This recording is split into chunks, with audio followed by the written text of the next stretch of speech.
She remembered my order before I said a word.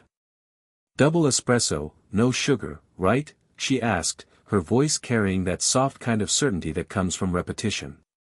"Not affection, habit. Or maybe that's how affection starts."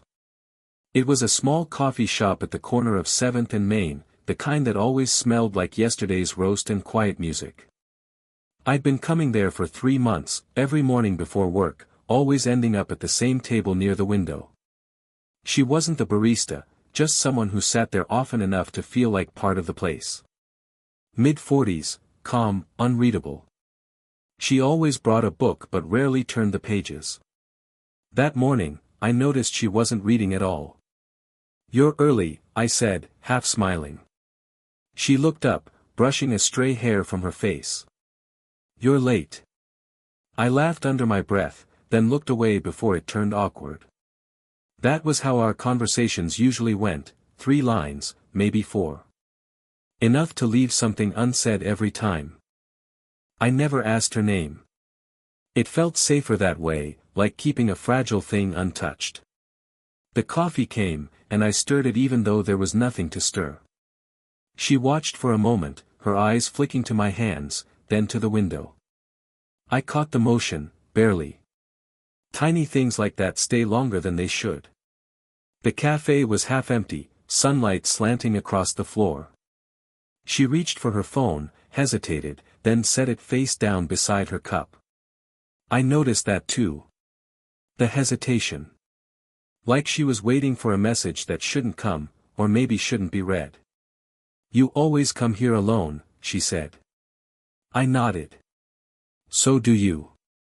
That earned a quiet smile. The kind that looked like it had history behind it.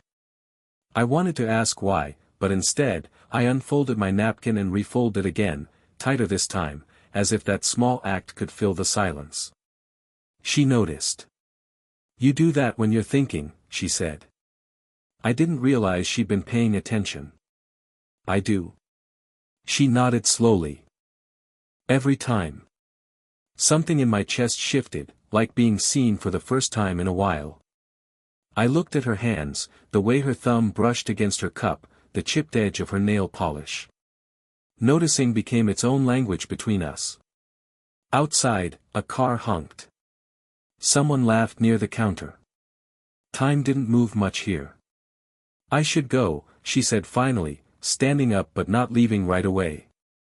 "Busy day." "Right," I said, pretending to check my watch. She paused, then added quietly, "You'll be here tomorrow?" I almost said yes too quickly. "Yeah. Same time." Her lips curved, half amusement, half something I couldn't name. "Good." And then she left. I stayed, staring at her empty cup for a while, until my phone buzzed against the table. A text. Unknown number. "Don't tell her I said hi." I froze. The message was short, but the timing wasn't coincidence. I looked toward the door she'd just walked through, the bell still swaying. Some lies, I thought, don't start with words, they start with what we don't ask. She didn't come the next morning. Or the one after that. By the 3rd day, I told myself it didn't matter, that she was just a woman I talked to over coffee, nothing more. But the corner seat by the window stayed empty, and that emptiness made the place feel wrong. On the 4th day, she was back. No book this time. Just her phone, half buried under her scarf. "You disappeared," I said before I could stop myself. "I had things," she said, eyes darting toward the window. "Work. Family." The way she said family, it carried weight. A pause too long to be casual. I nodded. "Right. Family." She noticed my tone. "You sound skeptical." "No," I said, then smiled. "Just, didn't take you for the type who vanishes." She studied me for a second, maybe longer. "You'd be surprised how easy it is to disappear when people stop looking for you." I didn't know what to say to that. Silence filled the space again, soft, but heavy. The barista brought her tea, steam curling like a secret between us. She placed it down carefully, stirring even though the spoon barely moved. I noticed her hand tremble, just slightly. She looked tired. Not in the way that sleep could fix, in the way people look when they've been holding something too long. I used to come here with my son, she said suddenly. Oh, I said, caught off guard. He liked coffee. He hated it. A small laugh. He just liked to talk. About everything. Music. His plans. His friends. Her voice softened on that last word, friends. I froze a little. There it was. The thing that made this connection tilt slightly toward danger. I think you mentioned him once, I said, quietly. Maybe, she said, eyes on her tea. He moved abroad 2 years ago. I still forget sometimes and text him about nothing. I smiled, but it didn't reach my eyes. That's not strange. She looked up. You do that too. Sometimes, I admitted. Draft the message. Never send it. A beat passed. Her expression changed, recognition, maybe empathy. The silence that followed wasn't awkward anymore. It was full. When she stood to leave, she reached for her scarf but couldn't untangle the knot. Without thinking, I reached out to help. My fingers brushed hers, light, unplanned, but enough. She froze. Then smiled faintly. You're too young to know how to fix everything. Maybe, I said. But I'm learning. Her eyes lingered for a moment, steady, searching. Then she stepped back, letting the scarf fall loosely over her arm. Don't learn too fast, she said softly. And she left again. I sat there long after she was gone, tracing the warmth still caught in my fingertips. I don't know why that moment stayed with me, maybe because it felt like someone finally saw me. She started coming later than usual. Different times. Different excuses. Some mornings I'd see her through the window, already seated, pretending not to notice when I walked in. Other days, I'd arrive first, and catch myself checking the door every time it opened. It stopped feeling casual. Rough week? I asked one morning as she slipped into the seat across from me. She smiled, small, practiced. You could say that. Her voice carried a weariness that wasn't new, just more visible now. The kind that sits under the eyes, under the polite tone. She stirred her tea but didn't drink it. You don't have to talk about it, I said, softer than I meant to. I know, she replied. Then, after a moment, sometimes it's easier to talk to someone who doesn't expect anything. That line landed deeper than it should have. We sat there quietly, the kind of silence that hums between people who've started meaning too much to each other.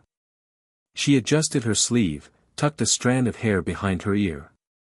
Her movements were careful, almost cautious. I wanted to ask what she meant. But I didn't. Do you ever think about what people might assume? She asked suddenly, not looking at me. What do you mean? She gave a soft, knowing laugh. You. Me. This. Her hand gestured vaguely at the table, the coffee cups, the space between us that had somehow grown smaller over time. People like to fill in blanks, she said. Even when there's nothing to fill. But there was something. We both knew it. Before I could respond, the bell over the cafe door chimed. A voice, young, familiar. Mrs. Hale. I turned. A guy around my age, maybe younger. I recognized him, vaguely. From university, maybe. Her expression froze for a second before she composed herself. Ethan. Hi. He looked between us, confused, curious. Didn't know you came here. Just coffee, she said lightly. Too lightly. He nodded slowly, glancing at me. Oh. Cool. Well, say hi to Mom for me. The moment stretched thin as wire. Then he left. She let out a breath, her hand trembling as she reached for her cup. That's my son's friend. I didn't move. The world suddenly felt too loud, cups clinking, espresso steaming. She avoided my eyes. He probably won't think anything of it. But her voice wavered. Right, I said quietly. Just coffee. Neither of us touched our drinks after that. When she finally stood, the chair scraped softly against the floor. She hesitated, her fingers brushing the edge of the table, close to mine, almost resting there. Maybe we should take a break from this, she whispered. Her eyes lifted, unsure, searching. I should have said something. Anything. But all I managed was a nod.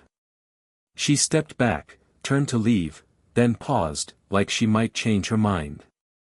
For a second, she almost did. Her hand reached toward me, then stopped midair.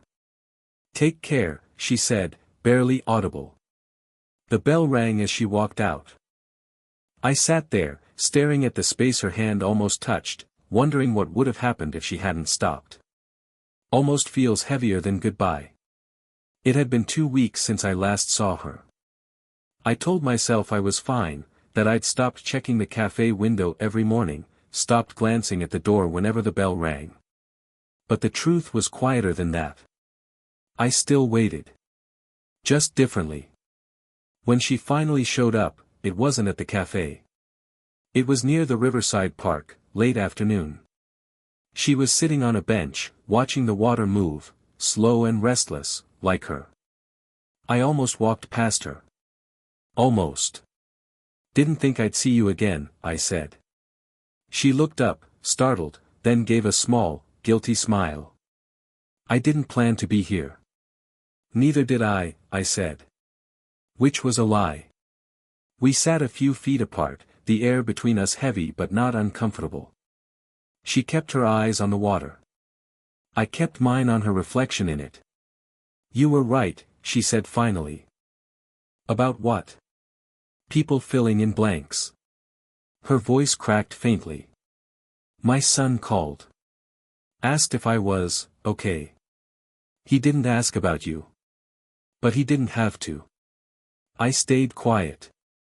The sound of distant traffic, a bird, the slow rip of water against the bank, everything filled the silence. I told him it was nothing, she said. That you were just someone I see sometimes. Right. She nodded slowly. But then I realized I've been waiting for you. Every morning.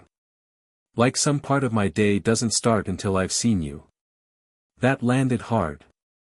Too honest. Too bare. I turned toward her. You don't have to explain. I know, she said softly. But I think I'm explaining it to myself. A gust of wind caught her scarf, brushing it lightly against my arm. Neither of us moved it away. I keep thinking how ridiculous this is, she said, eyes still fixed ahead.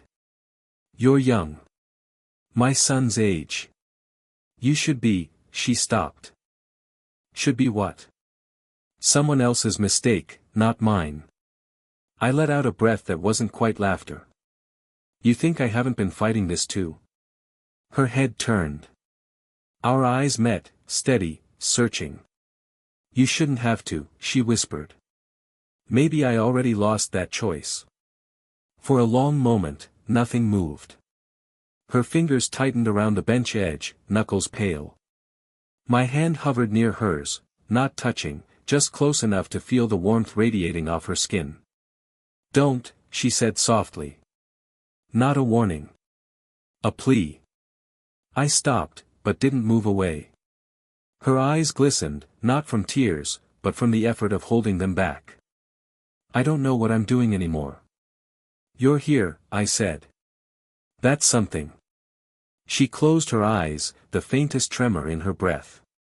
When she opened them again, she looked at me differently, like she wanted to remember me and forget me at the same time. If you knew how many times I almost texted you, I swallowed. Then why didn't you? Her answer came barely above a whisper. Because I was afraid you'd answer. The river moved. The light dimmed. Neither of us spoke again. And yet, it felt like a question hung in the air, one neither of us dared to finish. She stopped coming altogether. No note. No message. Not even a coincidence. Just absence, stretched thin across days that started looking too much alike. At first, I waited. Ordered her tea just in case. Pretended it was habit, not hope. But when the barista started asking if I wanted it to go, I stopped pretending. The world didn't end. It just slowed down, quietly, stubbornly. Then one morning, a photo popped up on my feed. Her, at a restaurant, smiling. Someone had tagged her. I almost scrolled past, but there was a hand in the corner of the picture. A man's hand. Older. Familiar. I clicked the profile. Her ex-husband. The caption read, "Dinner after years. Some things deserve a second chance." I stared at it until my screen dimmed. That night, I walked by the river again, the same bench where she and I had sat. I wasn't sure what I was hoping for, maybe to find her there again, maybe to finally not. But the bench was empty. Only a stray leaf where her scarf had brushed mine last time. I sat down anyway. The air smelled the same, river, rust, rain. The world pretending not to know I was waiting. For a while, I thought about messaging her. My fingers even typed it out, "You okay?" Then deleted it. Typed again. "Saw your picture. You look happy." Deleted that too. Words were no good now. They never had been. The next evening, I didn't go to the cafe. For the first time in months. I went home instead, made my own coffee, bitter, wrong, too strong. I left it half-finished. Half of everything felt unfinished lately. The following week, I ran into her son. Ethan. He didn't notice me at first, just stood near the grocery store counter, scrolling through his phone. When he did, his face tightened a little. "Hey," I said. "Long time." He nodded. "Yeah. You still go to that coffee place?" "Sometimes." "She doesn't," he said. "She moved." "Not far, just, different neighborhood." "Moved." He said it like it was nothing, but it dropped into me like a stone in water, deep, invisible. "Oh," I managed. "Good for her." "Yeah," he said, grabbing his bag. "She's been doing better lately." "Better." He left before I could ask what that meant. That night, I opened my messages again. Stared at her name, still there, still unread. Typed one line. "You left your book at the cafe once." I kept it. Don't know why. Then I stopped. Didn't send it. Didn't delete it either. Just let it sit there, suspended. I didn't feel heartbroken. I felt paused. Like life forgot to finish the sentence. I didn't plan to see her again. But life, or whatever you call it when coincidence feels too deliberate, had other plans. It was late, nearly dusk, when I saw her outside the small bookstore near the train station. She was holding a paper bag, hair slightly tousled, eyes tired but still the same. For a second, I thought she didn't see me. Then she did. We both froze. "You look different," she said finally, her voice soft but steady. "I stopped waiting at the cafe," I replied. "Guess that changes a person." A flicker crossed her face, guilt, maybe gratitude. "I wasn't avoiding you," she said. "You moved." Her breath hitched. "Ethan told you?" "Yeah." She nodded, looking down at the ground. I needed a reset.